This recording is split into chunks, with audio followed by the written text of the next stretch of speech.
Thank you for joining us again. Another one of our Safer at Home series talks. Very glad to have you with us. Before we get started tonight, just a couple of things.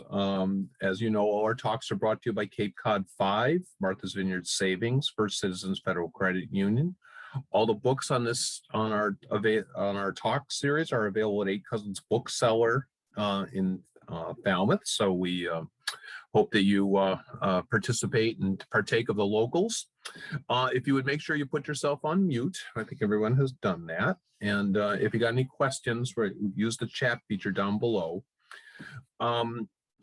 David Marinus is a New York Times bestselling author. He's a fellow of the Society of American Historians and visiting distinguished professor at Vanderbilt University. He's won a Pulitzer Prize.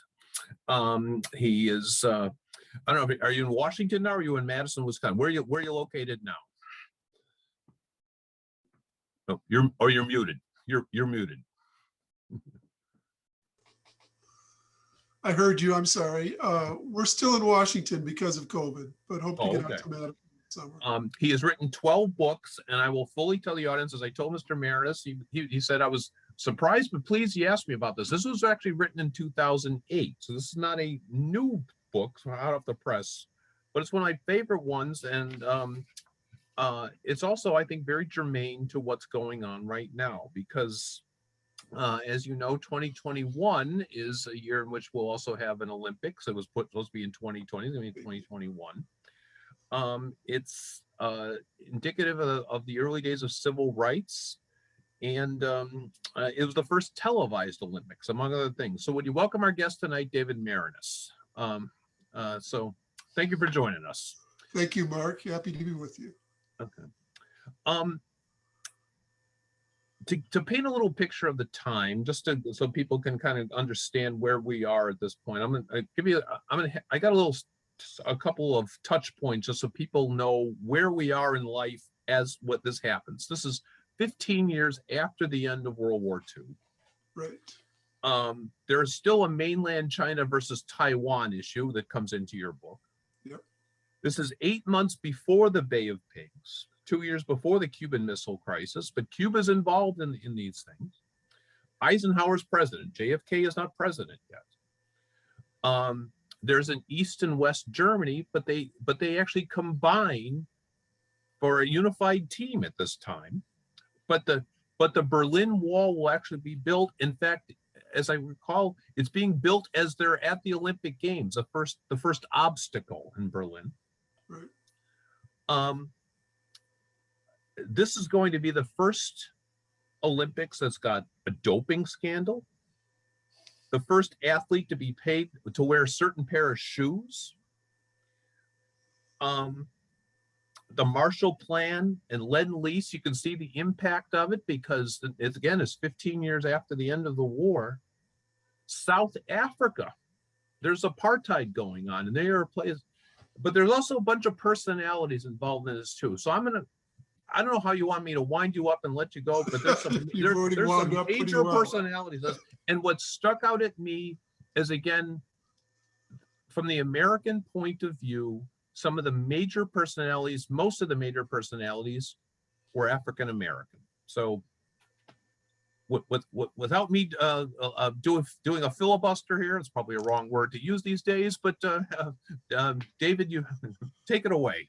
Well, the reason that I was attracted to these Olympics is because I love sports, but what I love when I write about sports is to be able to show what's going on, in history, in sociology, and in culture through the drama of sports.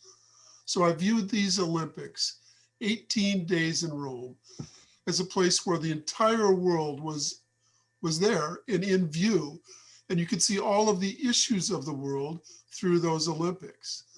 You mentioned many of the key parts of it. There was also the fact that this was right after the U2 scandal where Gary Powers was shot down over Soviet territory. That happened the trial happened just before these Olympics. And right after the Olympics, Nikita Khrushchev was sailing to to America to appear at the UN and pound his fist against the United States. So it was really in the deep tensions of the Cold War. And what first drew me to the possibility of writing this book were the characters.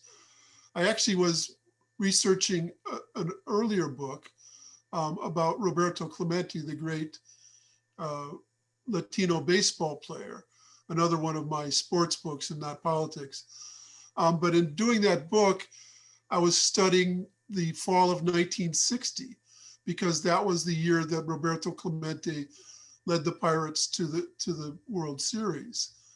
And as I was looking through sports sections in August and September of 1960, I saw these amazing names. Wilma Rudolph, the great sprinter from Tennessee State. Rayford Johnson, the brilliant decathlete, the greatest athlete in the world. Cassius Clay, not yet Muhammad Ali, fighting as a light heavyweight in Rome. Abebe Bikila, the great Ethiopian marathoner.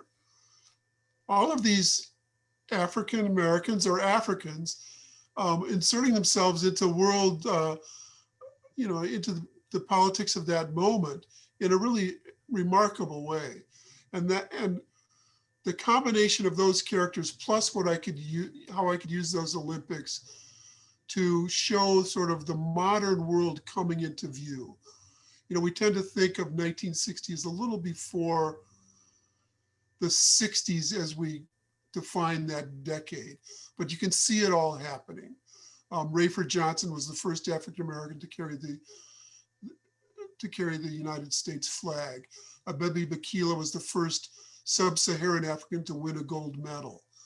Wilma Rudolph, after starring in the Olympics, had to go home to Tennessee, where her hometown, Clarksville, wanted to hold a banquet in her honor that would be segregated, and she refused that. So all of these issues bubbling up there in many different ways is what drew me to it. And race is a central part of that. You start your book by talking about, again, Rayford Johnson, this very distinguished, dignified, tremendously respected athlete. That he's the decathlete, almost inarguably the greatest athlete in the world. Yet he's got to compete against his own UCLA teammate, C.K. Yang, who's from Taiwan, who's got his own issues and his own stories to get in. Wilma Rudolph, you just mentioned, who overcomes polio to become the greatest sprinter. I haven't even mentioned the men's basketball team that had Oscar Robertson, Jerry West. We'll get Jerry to it all, Mark. What? But there's also a villain to this story too, and that's Avery Brundage. Tell us about him. Avery Brundage was the president of the International Olympic Committee. He established his villainy long before 1960, especially in 1936, when he was the head of the American Olympic Committee and was actually promoting Nazi propaganda against the Jews and sort of diminishing the notion that the Nazis were doing anything wrong in Germany so that Berlin could hold the games that year. He was defending the Nazis in an inexcusable way. You could argue one way or another whether America should have gone to those 1936 Olympics, where Jesse Owens, the great African-American sprinter, really upstaged Hitler. But you can't argue, unless you're Brundage, that the Nazis were not doing anything wrong during that period, which he was trying to do. So in 1960, he was furthering that notion that the Olympics were an ideal that was above politics, which of course is completely wrong. I mean, and every decision he made was political in one way or another. And he was also, like so many of the leaders of the Olympic movement during that period, they came out of the upper class.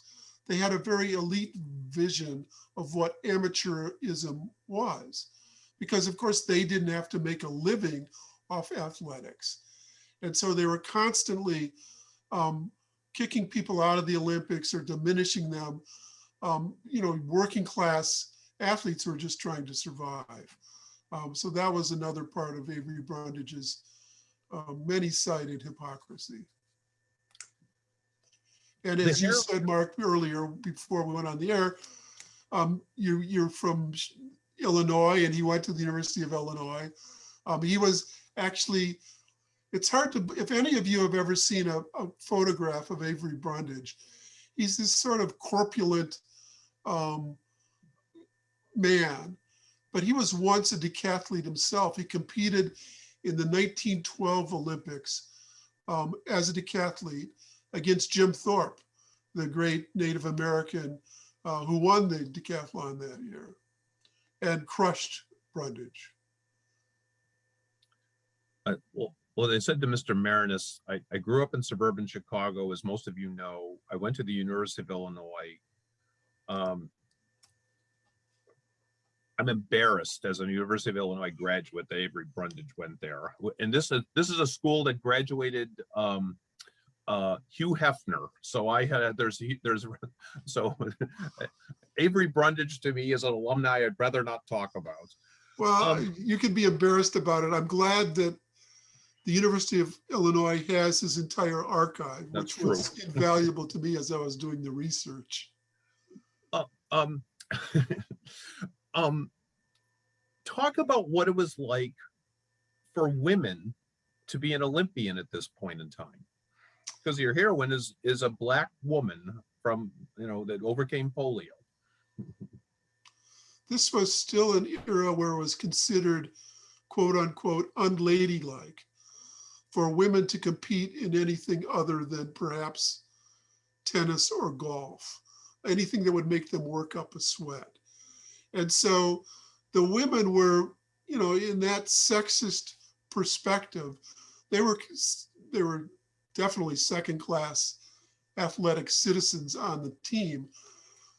But what I found the most interesting way of looking at the dynamics of gender and sports in that era was that the Soviet Union had excellent women athletes. And in the way they counted competition and medals in track and field, it wasn't segregated by male or female. It was a total number of silver, bronze, and gold medals that would go to a country.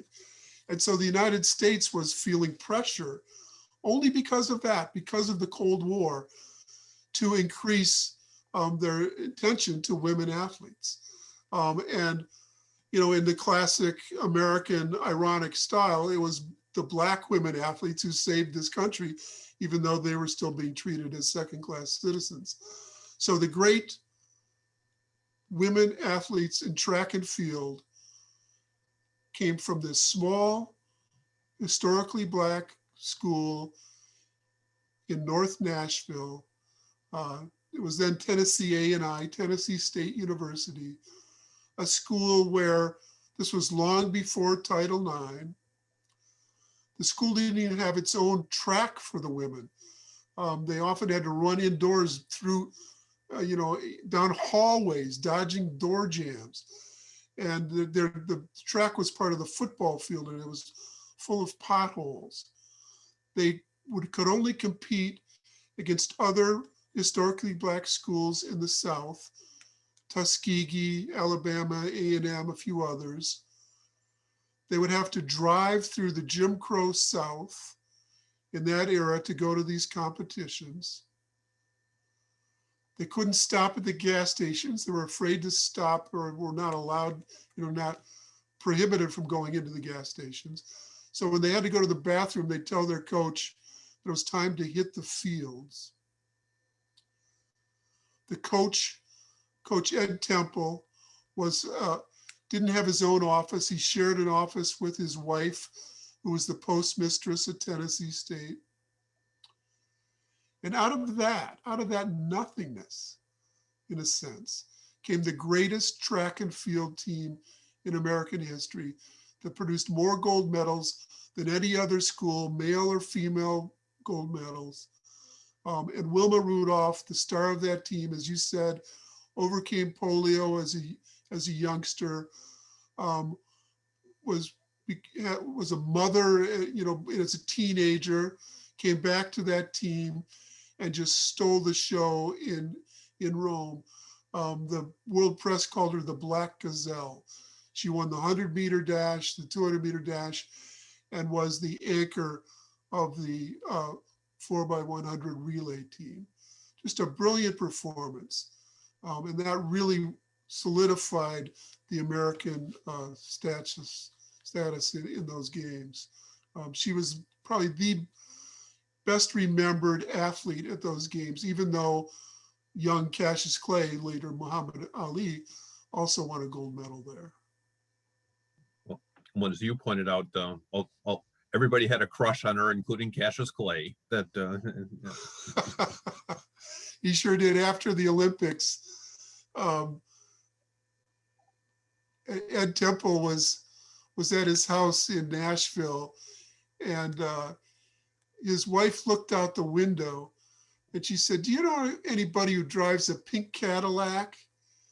And it was Cassius Clay, who'd driven over from Louisville to Nashville, came up to the door and said, "Can you tell me how I can find Wilma Rudolph?" He had a big crush on her, as did everybody. You also talk about, it's obviously the height of the Cold War, and you've got an Olympian in there, Dave Sim. Yes. Talk about him. Dave Sim was a sprinter, went to Duke University, was training to be a doctor in medical school, and was one of the two fastest sprinters in the United States. And because of the fact that he was in medical school, the CIA became interested in him as a possible agent for them to get a Soviet to defect. And that Soviet was a long jumper named Igor Terovanessian. So there's Dave Sim in New York at the hotel in New York when the team is a few days from flying to Rome. And these two men come to his room and say, "Come with us, please." They fly him down to CIA headquarters in Langley, Virginia. They go through what they want him to do. They show him the files of Igor Terovanessian and ask him to befriend Terovanessian in Rome. Sim decides to do it.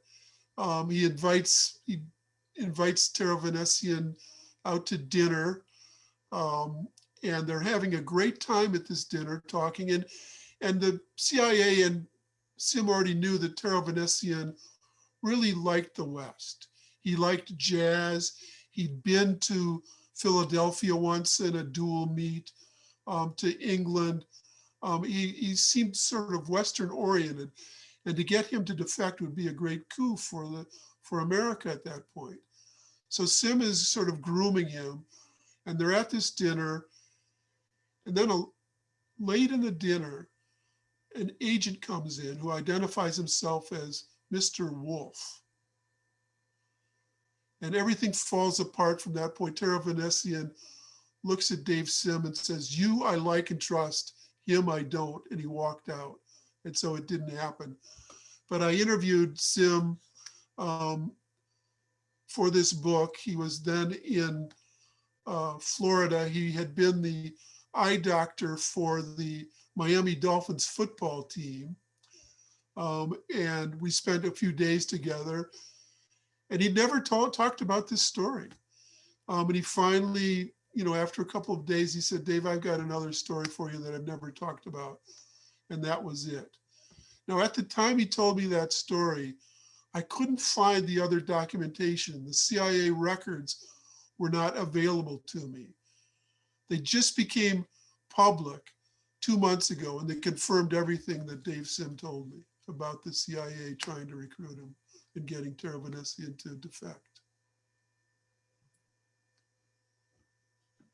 There's some other stories, other characters you've got in it that didn't have, that may have had successful Olympics or less successful Olympics, but it weren't as likable, I guess. And Armand Hari is certainly seems to be the leader in the clubhouse. Talk about him.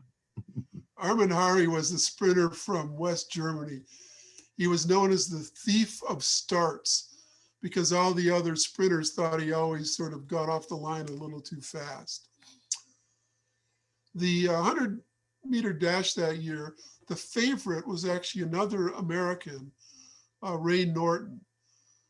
But he had a bad Olympics. He was a little bit hurt. He didn't finish in the standings.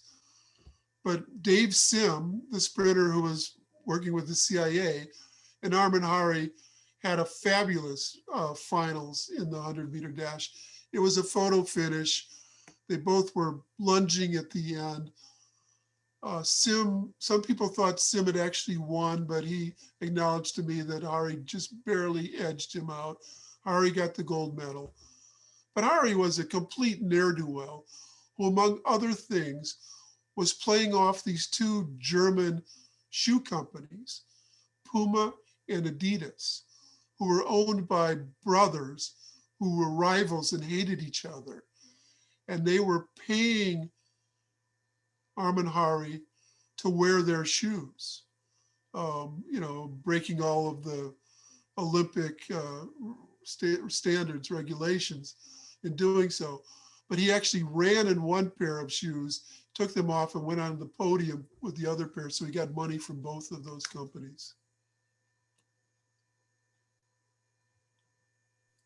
Another one that had a tough time was a Bostonian, or somebody with the BU, with John Thomas, the high jumper. Yeah, John Thomas was the favorite in the high jump, and heavily favored to win. He was beaten by a Russian, and it was devastating for John. And I went to talk, this is 1960. I visited him in Massachusetts in probably 2006, 46 years later.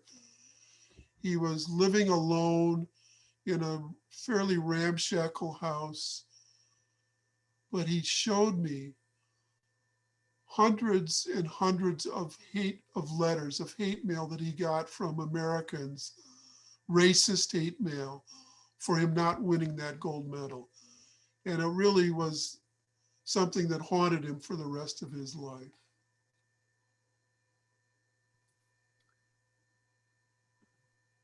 The star of your book really, well, I guess the melting stars, but is probably Rayford Johnson. But talk about Rayford Johnson and C.K. Yang, because they were so linked together and friends, albeit rivals. Yeah, Rayford Johnson was a Californian who grew up in the Valley and went to UCLA. And one of his teammates on the UCLA track team was C.K. Yang, who came over from what was then called Formosa or Taiwan. And they were the two greatest decathletes in the world. Coached by the same coach, Ducky Drake, at UCLA, who was also sort of their counselor at the Olympics in Rome. And they were so evenly matched that the entire decathlon gold medal came down to the final event, the mile run, or 1,500 meters. Rayford had already built up a lead by that point. He was much better, particularly at the field events, at the shot put and discus. And in the sprints, he held his own. And in the long jump and high jump, he was better. But CK was a much better miler. And Rayford was, they were both utterly exhausted. It's the final event. They do 5 events in a day.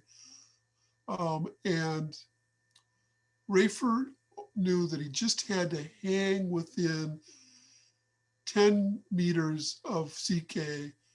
CK could win, but if Rayford was within 10 meters, he would get the gold medal. And he'd never been, his times were never that close to CK's before that. But he was so determined because he had hoped to win the gold medal in 1956 in Melbourne, but had failed. And he was determined this time that he would get it. And he stuck at CK's heels the entire race. They both crossed the finish line utterly exhausted and fell into each other's arms. They were that close as friends. And the photo of that moment where Rayford Johnson, the great African-American athlete who carried the American flag, who was the captain of the US team, defeating his close friend and classmate, C.K. Young, in the finals to win the decathlon. That photograph is sort of an iconic picture of what the Olympics claim and hope to be, but rarely are.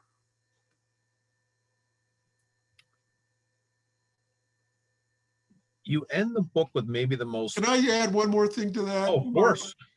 So Rayford Johnson he just died this year. He was a jewel of a human being. He went on to befriend Bobby Kennedy, or was there in the hotel, in the kitchen of the hotel in Los Angeles when Bobby Kennedy was shot and killed. It was Rayford who took the gun from Sirhan Sirhan. Another moment that haunted him for the rest of his life. After this book came out, there was a conference in Rome about the 1960 Olympics held by the Italians in Rome. And they invited me to be the main speaker. And I asked if I could bring along Rayford Johnson. He came to Rome with me. And he was fabulous there. But I will never forget the moment when he walked into the Stadio Olimpico, the Olympic Stadium in Rome, for the first time in 50 years.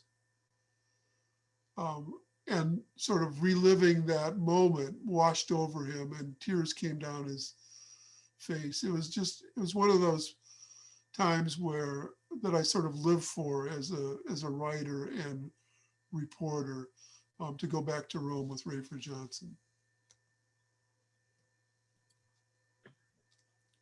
Another one of your most memorable personalities involved. It ends the Olympics. It kind of ends the book, and that's Abebe Bikila. And Yes. and talk about him because his impact continues. What a story Abebe Bikila is. I live in Washington, D.C., and there are a lot of Ethiopian cab drivers here, and Eritrean and Somali. It doesn't matter. They might disagree with each other, but all of them agree about Abebe Bikila as a hero of that part of Africa. So here is a long distance runner from Ethiopia. When he got to Rome, he didn't like his shoes, his running shoes. So he decided to run barefoot. Nobody had really heard of him before that. Some of the American marathoners told me that they looked over and saw this skinny little guy without shoes and thought, well, we don't have to worry about him. Bikila had grown up running long distances through the hills of Ethiopia, and often barefoot, so it wasn't anything that new to him. But here he is in Rome, in the city, the capital city of the nation that had invaded his country, not that long before, had used mustard gas to kill Ethiopians under Mussolini. And Bikila is running, he gets into the lead, And then at one point, quite a ways into the marathon, they run by the Exum obelisk. It was a national treasure in Ethiopia that Mussolini had stolen and brought back to Rome and put up as a symbol of his conquest of Ethiopia. Bibi Bikila, running barefoot through the cobblestone streets, sees this obelisk and he takes off. And he won the marathon by a huge margin. It was a stunning performance that had both an athletic and a political resonance to it. And of course, he won the marathon again 4 years later in Tokyo. There's a street in Tokyo named after him. And he is renowned to this day in Africa and in the world as the first sub-Saharan African to win a gold medal. As we know locally, you see the runners in the Boston Marathon, you see the runners in the Falmouth Road Race. We are accustomed now to seeing Kenyans, Ethiopians. Bibi Bikila was the first. He was the first. He was the one that really paved the way, if you will. And well, so many of these athletes, Mark, paved the way. I mean, I've often said that if there were a Mount Rushmore of women athletes, Wilma Rudolph would be on it. She paved the way for all of the, the hundreds and hundreds of women who are now playing sports in college. It's because of people like Wilma Rudolph and Billie Jean King that this happened. And she was one of the first of that sort, both in terms of her race and her gender. Cassius Clay, you mentioned, he's the light heavyweight champion. He's probably the best of that team. He's the youngest. Talk about the Olympian Cassius Clay, because we all have heard about Muhammad Ali, but talk about the Olympian Cassius. Well, the thing is, he's only a kid. He's 18 years old. He was afraid to fly.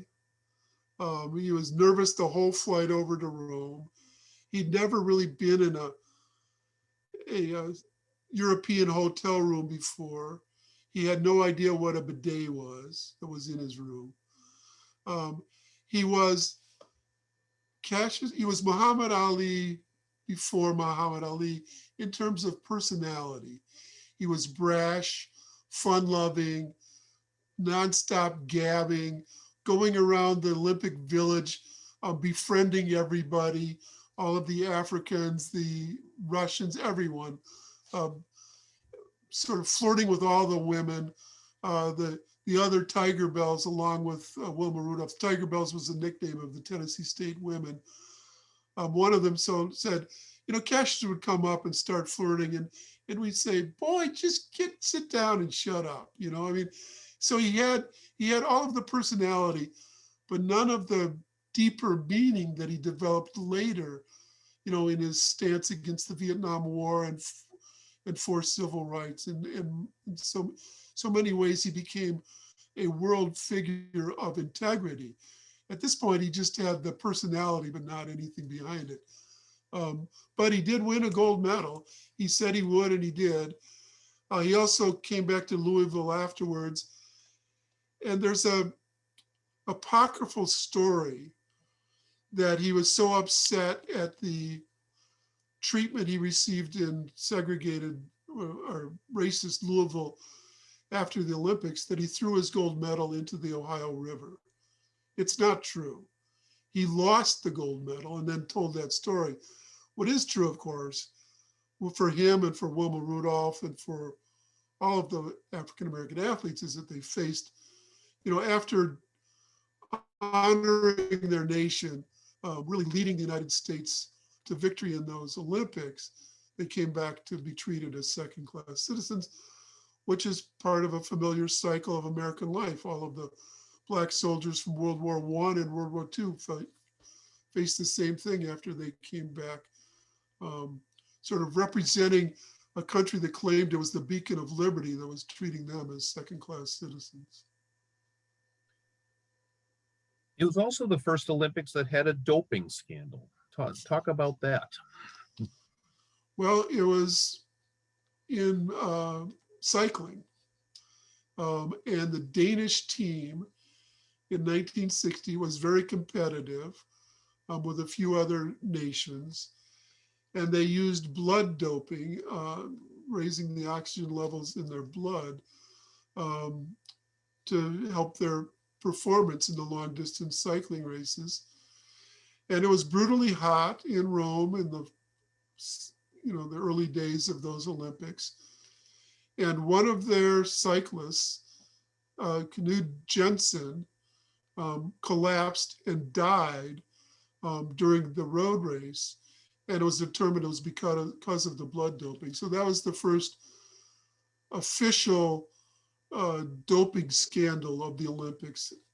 One of the many, many ways that these Olympics sort of ushered in what's become familiar to us now, for better and worse.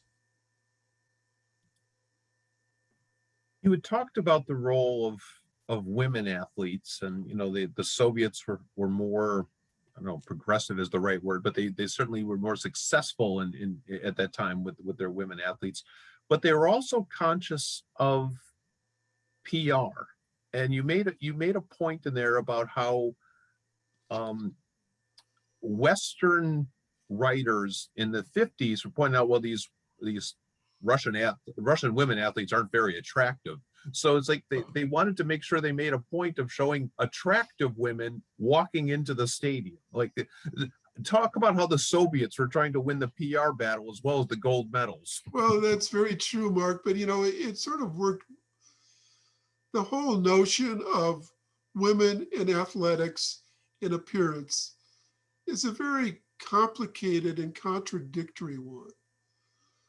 Ed Temple, the coach of the Tennessee State Tiger Bells, had a saying that he wanted his girls to be foxes, not oxes. It's kind of a funny phrase, but it also has a sexist connotation to it. But the reason he wanted that is for a very complex reason, is that he didn't want his women to be disparaged as anything other than the feminine women that they were. And so he was trying to overcome another prejudice in advancing that. Now, the Soviets also were, in the same way. They allowed had their women athletes dress in ways that most Soviet women didn't, with tighter and shorter skirts, showing their legs more rouge and makeup on their faces, all for the same reasons that have to do with all of those sort of colliding and competing instincts that come to bear when you're dealing with women, gender, and sports during that era. Things that are easily accepted now were not then. We are now so used to the Olympics being such a highly televised, big money thing. But this is the first televised Olympics. It's also the start of a gentleman from Baltimore, I think it was a weatherman, who gets to say, talk about the beginnings of decay. These were the first televised Olympics, but boy, they weren't televised the way they are now. I mean, there were no satellites then that could convey live television from different parts of the world. So what they would do literally is take the film of the day's events, have a courier take them out to the airport in Rome, put them in the belly of the plane, fly them to New York, have a courier pick them up at Idlewild Airport in New York, then it was called, courier them to the studios in New York, and young Jim McKay was sitting there in this darkened room watching the film and typing out reports, which would go on the air for maybe a half an hour that night. And that's, except weekends it would be longer, but that's how Americans watched those Olympics. And I was 11 years old then. I remember watching those Olympics.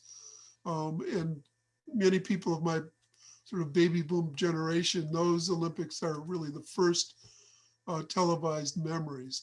It all started there, and of course now it's a $1 billion enterprise with everything televised in one way or another. But that was the start of it all. As you wrote this book and you're covering all these different people, who for you was your favorite and who for you did you not like, even if you didn't meet him? Who really resonated with you? Who you really Well, you abhorred? sort of touched on the ones I did not like. Avery Brundage in particular, a couple of other of the Olympic officials. Armand Hari was a sort of a good athletic villain. The some of the coaches, were condescending or racist. I tell the story in the book of an event that happened before the Olympics in 1958. It was the first dual meet between the United States and the Soviet Union, and it was held in Moscow. And the Tiger Bells were there with Ed Temple. Rayford Johnson won the decathlon against a great Soviet decathlete in that dual meet. But before the event, before the meet, there was a press conference. And at the end of the press conference, a reporter asked Ed Temple, the black coach at Tennessee State, how many black athletes there were on the American team. Temple started to think about it. And then a white coach who had been answering almost all the questions interjected and said, we don't look at athletes as black or white in the United States. They're all just athletes. They're all just people. And Ed Temple said to me as I was researching this book, he said, I had to fly all the way to Moscow to hear somebody in the United States say that we're all treated alike. So that was sort of the attitude of a lot of the white coaches on that team. My favorite people were Ed Temple, the coach of the Tiger Bells, who's also the head coach of track and field for the women at those Olympics. Wilma Rudolph was long dead by the time I researched the book. One of her teammates from Tennessee State, Lucinda Williams, a delightful woman who was one of my favorites. Rayford Johnson, the classiest human being I've dealt with in all of my writing career, probably my very favorite. If you guys have questions for Mr. Marinus, feel free to use the chat. He's also written other books. Since you've written about politics, you've written about sports. I said to you before everybody came on, you've written about the greatest baseball player I've ever seen in person, and that's Roberto Clemente.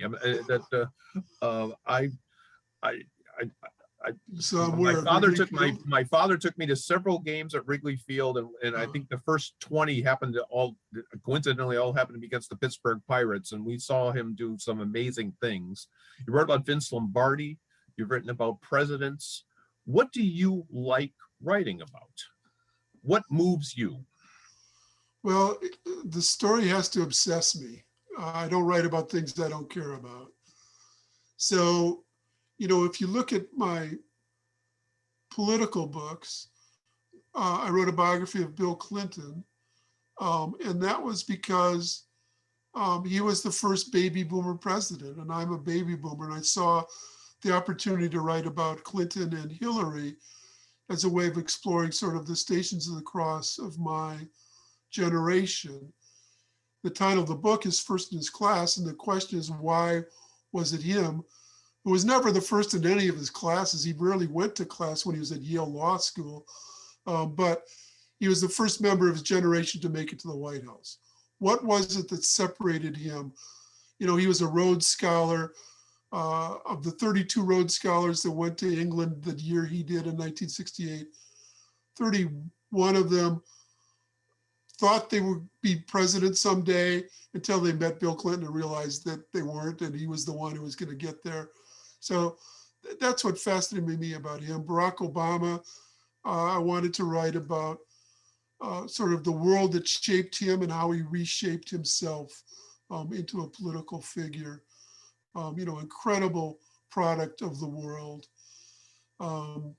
Vince Lombardi, I saw as an opportunity to write about the mythology of competition and success in American life, what it takes and what it costs. And both of those were evident in the story of Vince Lombardi, along with issues of leadership, and a way to explore a lot of the 20th century through his rise in sports. Roberto Clemente happened to be my favorite player when I was a kid, but I wouldn't write about somebody just because of that. I mean, I love the Green Bay Packers. I'm not going to write a book about Brett Favre. Roberto Clemente transcended sports as the other figures I've tried to write about did. He was the first great Latino, and he was that rare athlete who was growing as a human being as his talents were, well, they never really faded, but as he was getting older. And he died, it's commonplace and cliched and inaccurate when you call a sporting figure a hero. But Roberto Clemente really was a hero. He died trying to deliver humanitarian aid to Nicaragua after an earthquake there in 1972. And his motto as he was growing his political and ideological sensibility was, if you have a chance to help others and fail to do so, you're wasting your time on this earth. He became, in death, kind of the patron saint of all of the Latino ball players who were so dominant in baseball today. So for every story, I'm looking for something like that raises as both the dramatic arc that can be the skeleton of the story, and themes that I really care about, race being a central part of that.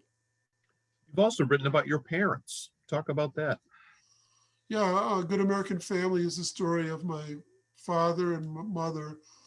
My father was a lifelong newspaper man. In 1952 in Detroit, he was called before the House Un-American Activities Committee, refused to name names, and was fired from his job and blacklisted for 5 years. And this book is really an exploration of all of what it means to be an American.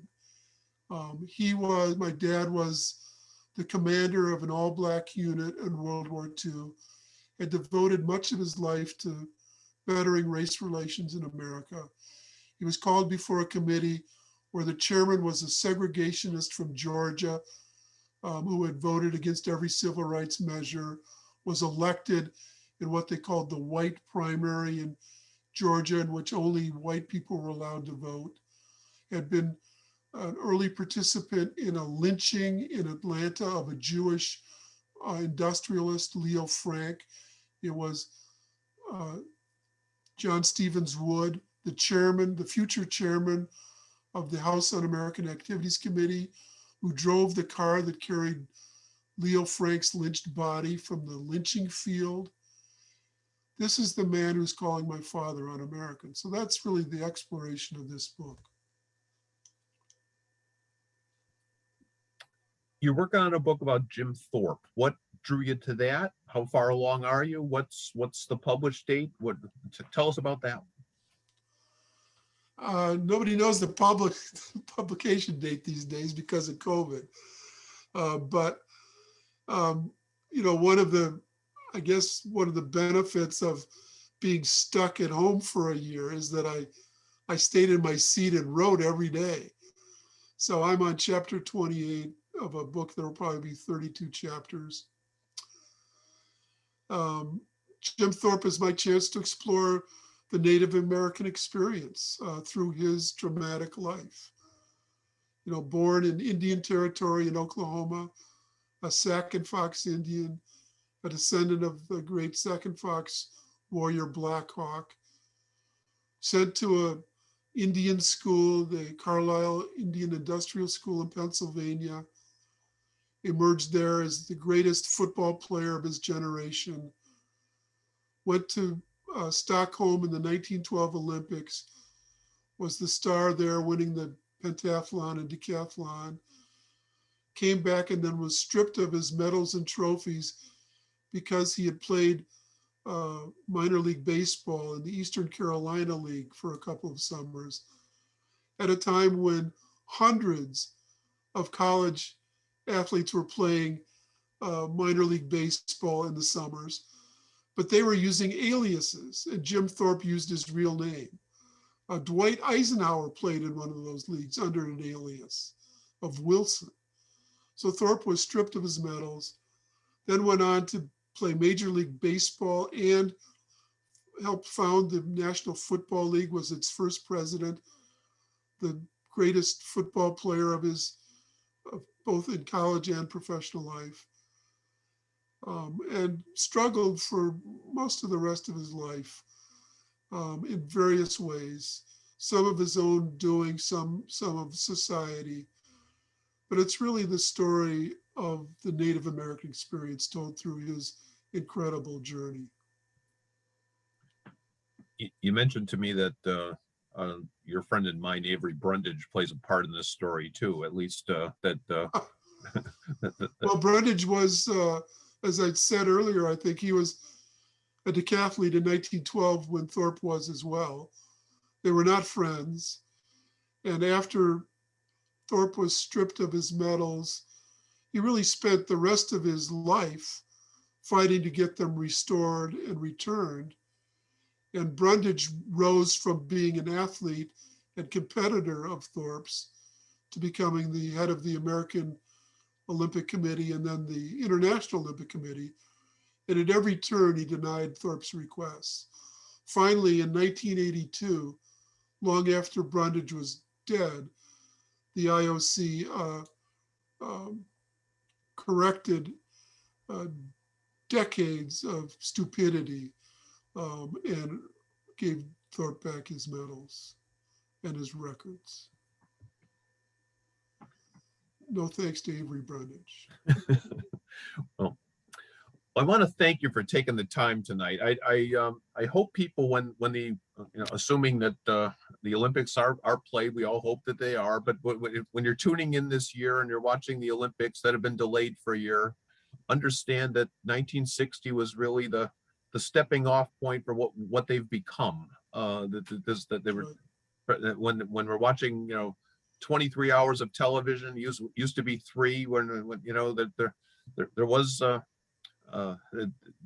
when Jim McKay got started in launching a wide world of sports, this was a start, and etc. So thank you very much for taking the time. This has been great. I'm a big fan of this book, as you can tell, and I greatly enjoyed talking to you about this. Thank you, Mark. I enjoyed it, and best to everybody up there in Massachusetts. All right. Thank you, everyone. Stay safe. Thank you, Mr. Marinus. Thank you for doing this. Okay.